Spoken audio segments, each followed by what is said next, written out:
I've lived in New Jersey my entire life, and I know lots of interesting people. Artists, musicians, actors, business owners, and politicians. So my goal is to introduce some of the most interesting people who have ties to New Jersey. Either they live here, they work here, they went to school here, whatever tie I can think of. Many of these people are not well known even in New Jersey. But I'm going to change that because I'm Lucille Losapio, and this is the best of Not So Famous in New Jersey.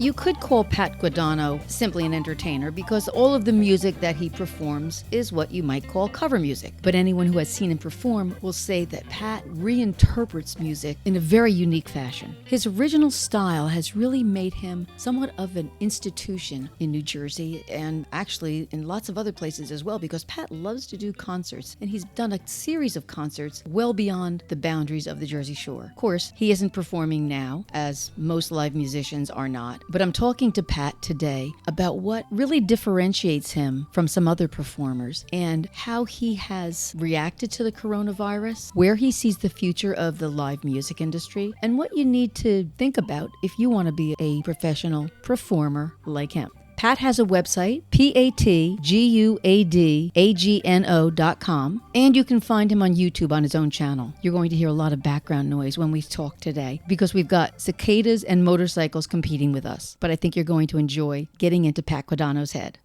Hello, Pat. Hello, Lucille. I am so happy that you were able to come and talk with me today. I sure am too. I set my alarm and got up at the crack of 9 o'clock. It was great. Well, this is a great chance to get inside of your head and see what makes you tick. Oh, if you find anything in there, I lost a lot of stuff in there. Let me know. Well, we met several years ago, I think, when Gary had recruited you to sing in a jingle. Yeah. I did a jingle here with Gary and I think Jose. Right, Jose Lou. Yeah. Wow. It was for the windmill. Was it? Oh my God, right. That's right. I love that jingle. Yeah. Smell hot dogs cooking on the grill. Mountains of cheese fries give me a thrill. Hamburgers, chickens, ribeye steaks. Give me it all, you know I just can't wait. It's a bigger taste, a better taste. All I want is that windmill taste. You've done other jingles, right? I've done a couple of them. Yeah. Oddly enough, my jingles have all been about things that I truly believe in, like spiritually, like the windmill. I spent many years in radio advertising, even working for the company that owned 101.5, but I never realized that Big Joe Henry had a show, and they had a house band, and that you were the musical director. How did that happen? We became friends a long time ago. Joe's just a wonderful humanitarian, and we just hit it off, and we both had a passion for helping other people, and he had a huge vehicle for it because of his radio presence. We started a 501c3 charity foundation, and we began doing Christmas shows for the needy, for the homeless, for the AIDS Resource Foundation, and we just started doing a lot of humanitarian things together because that's really what he was all about. We always had fun on Sunday nights when my band used to play at Cheers and Joe used to come in. We sat down at a bar one night on a cocktail napkin and said, let's do some more shows. So we came up with the idea for a variety show. We've been doing it for a couple of years now. As you mentioned before, just about all the music that you sing is cover music that was recorded by someone else originally, and then you've redone it. Got to find another name for what I do because it's hurt me all my life. It really has, because it doesn't remotely describe what I do. Yeah, because reviewers say that your ability to reinterpret these songs into your own style really make them unique, and you give the songs new meaning. Yeah, that's what I try to do, and it just came about by not really being able to play the songs as well as they were written, by putting my own cowboy chords to them. But I really discovered early in life the power and the beauty of being a songwriter, and just the gift that songwriters had. The few that I knew who were just so gifted, and I wanted to share that with other people because I was able to help bring those songs out. What song have you reimagined that you think you've really changed the meaning of it most significantly? Is there a song that really kind of pops in your head? Because I saw you do Bus Stop, and it was like, no, this can't be the bus stop. And I'm like, whoa, it is. The stop where day she's there, I say, please say my home. The stop bus goes, she stays, love grows under my umbrella. And all that summer we enjoy, wind and rain and shine. An umbrella we had floated by us, she was mine. Yeah, I've had a lot of fun with that, and that kind of put me on the map. That song got a lot of radio airplay and a lot of recognition all around the world, which was kind of fun for me. On my last album, I recorded one of Bruce's songs. I recorded Born to Run, and I recorded it with just an acoustic guitar, and when you strip it down to a guitar and a vocal, you really emphasize the lyric on it. There's some beautiful words and phrases and lines in there, and it just, that's one that comes to mind. So you are really well known here in New Jersey, and apparently in a much wider area. Do you sell a lot of your albums outside of this area? It changes every day. I don't have a distributor. I started distributing on CD Baby when it first came out, and that platform has grown to include Spotify. I don't think anybody sells albums anymore. We just give them away. Yeah. I have a lot of them that I made up that I didn't sell, but I get reports every month about who's listening and who's actually downloading and but mainly it's listens now. I think the whole industry now is on streams. Who's streaming your music? And I'm floored when I see the reach. Thousands and thousands of people all over the world are downloading or listening. And one of the newest, coolest things that I notice is Apple Music reports Shazams. There are 500 people Shazammed one of your songs today, and I don't know how any of that stuff works, but it's cool because I like it's just amazing. That's all I ever wanted to do was share my music with more people. You know, being married to a musician, I'm hearing about how the internet and social media has really affected the music industry, and it seems that now you can't make a living. Well, first of all, it's hard to make a living as a musician in the first place, but to make a living now, because you can't sell albums, really. You can't sell your music. It's all about live performances. Even some of the top groups in the world have to go on tour to make a living. Right. It used to be you toured to support an album so people would buy your album, and that's how you made the money, and you didn't make any money on tour. And now you have to make money on tour because nobody's selling albums. And now it's more about shirts than it is albums because people buy merchandise. Right. But the internet is you'll never hear a disparaging word from me about it because it's just introduced me to so many different people and allowed so many more people to hear my music. And it doesn't really matter if if I make 0.009 cents per stream, it's 1,000 people that would never have heard my music playing it in my living room. Yeah, and I think for a lot of artists, yes, in the back of your mind, everybody wants to make a living from what they do, but for most artists, it's like they're not doing it for the money; they're doing it because they love doing it. You can't get into this or even think about getting into this for the money, because if you wanted to make money, then you'd be a stockbroker or something. I always say every day I love my job. It's a great way to make a living. I have no idea whether or not I'm ever going to be able to do it again or have to do it differently. I've been doing some live streaming concerts and things like that from my daughter's house, and that's been fun. That's been a whole new thing to get used to. And it was strange at first not having any feedback at all, no audience feedback, because I couldn't read the comments. But when I got home and started reading the comments and how much people needed to hear music. It's interesting. It's sort of like things have made this full circle, because it used to be back in, I guess, in the 50s, everything on television was live. Right. And concerts weren't a big thing in the 50s, not till, I guess, the mid-60s. So really, if you wanted to hear live music, you watched it on television. And the regulations in the industry are changing every day, too. Although it seems like if you don't have a song that you've written, as a musician, you're not in that mainstream of making money. You're not. Almost every musician I know, and I know a lot of them, at one time or another started a recording studio, either for personal use or to make a living. Because, of course, you could live on the money that musicians are going to spend. Do you have a recording studio in your home?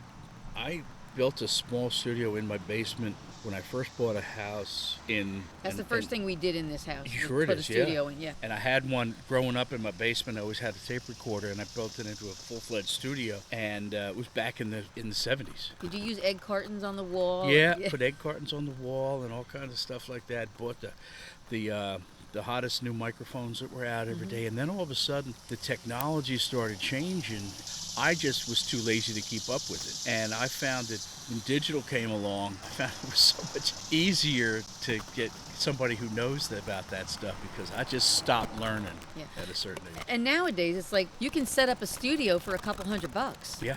I'm working on an album now, and the producer that's worked with me since my first album has moved to Asheville, North Carolina. So I will drive down there and I'll camp for a week down there and make the album down there, because rather than do it myself and try and do it half-ass, I do it with a guy that knows what he's doing. Yeah. What kind of music do you listen to? Oh, you know what? It's hard to listen to music for enjoyment when you do it for a living, and something changes in you back in the way you listen to music. And I discovered that when I started listening to some old Beach Boys songs that I grew up with as a kid. And you start hearing them differently. You're hearing them technically, and you start appreciating what Brian did on all these things. And it's just all that listening to sitting in my car outside your lawn all summer long. All that stuff is gone now because you listen to things technically. And it's really hard to get back. I can't remember the last album or record that I listened to just for sheer pleasure or for sheer lack of anything else to do. Now, I always wondered why Gary doesn't listen to music in his car, but that's probably why. Yeah. It's hard to do. It's every time you listen to music, it's work. You're working 24 hours a day. Right.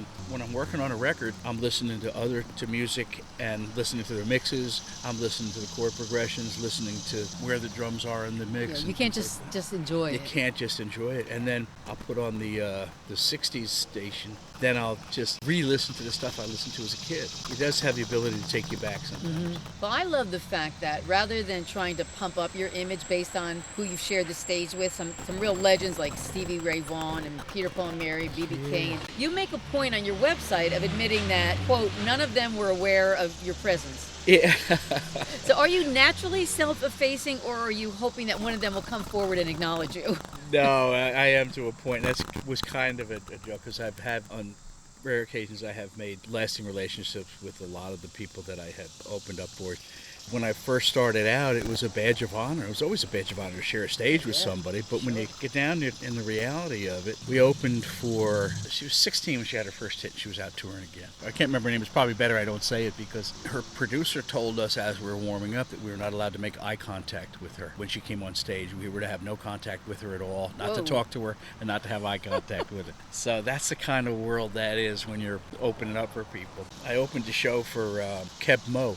And to this day, we're very good friends. And I know you work as a solo artist, but you also work as a group? I do. Past few years, I put together full-fledged concerts, not tributes, because that's another bad word in this business. I do a Bob Dylan show where I do my versions of all Bob Dylan music called Bob Fest. And I've been doing that for 20 years at the Count Basie, and I get some of the best musicians around here. So I've done, I call them artistic theatrical tributes. I don't dress up like Bob Dylan, I don't dress up like Van Morrison, or I don't dress up like Tom Waits. I do a Tom Waits show. I just do a concert in my style, to kind of honor those artists. Yeah. But you're not only a singer and a musician and a recording artist, but you're also a stage performer, I understand. Now, I love being on stage, in case nobody has noticed that, but I'd love to hear your take on how that compares to being a single performer. It was very short-lived. I found out very soon that I was not cut out to be on stage. I was a musical director on a play, an off-Broadway play that required me to be on stage as the band leader all the time. And they decided halfway through the show to give me a line. And I did it as many different ways as I could. Like these pretzels are making me thirsty. Right. I can still remember the line. It was, look, over there, up over top of the hill, there's a stranger coming. And I kept saying it, I kept messing it up. And then the director finally said, all right, let's cut that line. Go back to playing the banjo.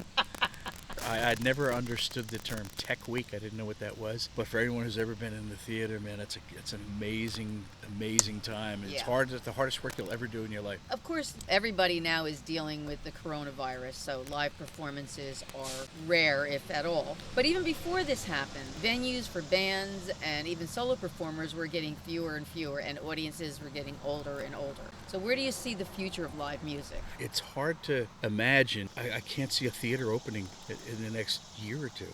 I just don't see it happen, and nobody would go back to a theater right now. I think the one thing about this break that we're having is that people never realized how much they need live music and how important it is. And I think it will have a resurgence like it never had before. It'll become more popular in venues that really lend themselves and really go out of their way to support live music. They put up venues that put up stage and lights and PA systems like that. They'll thrive, because I've been off for 6 months, 8 months like everybody else. And there isn't a day goes by where someone doesn't ask me, when are you playing again? When can we come out and see you? It's not just me, it's everybody. I mean, I had 4 shows lined up for this year and 4 major concerts, and they were all canceled. But I'll come back and do them again. If someone came to you and said that they were considering a career as a performer, what would be your advice to them? If they said singer to me, I would right away tell them, just learn the craft, work at the craft, because you can't just be a singer because you don't play anything else. Maracas are not acceptable in this business. Learn what it is you do. I tried to, when I first realized that I had to sing to make a living, I tried to get some coaching, but not to change what I did, just to make what I did last longer so I could do it throughout. I have no idea why I'm still able to sing or how I'm still able to abuse that I've done. I don't know if it's a great way to make a living, but there are 2% of the people that musicians that are making a living at doing it, making any money doing it. It's such a small percentage. It's kind of like being an athlete and wanting to get to the NBA. Yeah, if you realize how many baseball players there are in the world, and there's like 500 of them that are actually making a living at it, but you play it for the love of it. Everybody wants to get to the big leagues, but you have to have a passion for it, and you have to practice at it. You have to work at it. If you want to be a singer, you need to learn what the notes are. You gotta learn where your range is, learn all that stuff, and just don't be a singer because you can't be a player, because being a player is too hard. Singing's easy and playing's hard. You gotta learn how to read. When I joined Holiday Express, I had to relearn how to read music like I did when I was in 8th grade. You should be able to know your craft, but not to where it hurts what you do. It's got to come from inside, and some of it's got to come from here. So it's got to be a mixture of both, in your soul and in your head. Well, Pat, thank you so much for making the time to sit and talk with me. I really enjoyed it. I'm looking forward to seeing some of your live streaming. I'm looking forward to getting out and playing again. Great talking to you. You too. Doug Arias, say hi. I will. Where else can you hear scintillating conversations with interesting people with ties to New Jersey except for here? You can't, and that's why you should subscribe and listen to every episode. I'm Lucille Osapio, and this is the best of Not So Famous in New Jersey.